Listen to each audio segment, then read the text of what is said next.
istediler, kanadımı kırmak istediler. Ama kül içinden doğuldum, yine ayağa kalktım ben.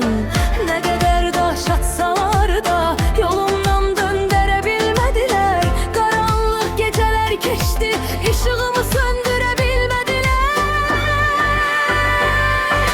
Ben isyanam, ben ağlamam, küle dönsem de yine varam. Sınmış kalbim güç kazandı, bu hayatta məğlub olamadım. Ben isyanam, ben küleken, zincirleri kırıp geçerem. Ne korkuram, ne eğilirem, öz yolumu özüm seçerem.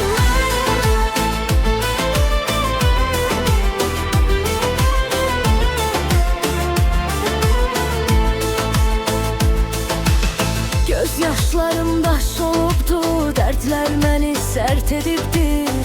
İçimdeki o yağını heç kim məndən ala bilməz. Qoy danışsın bütün dünya,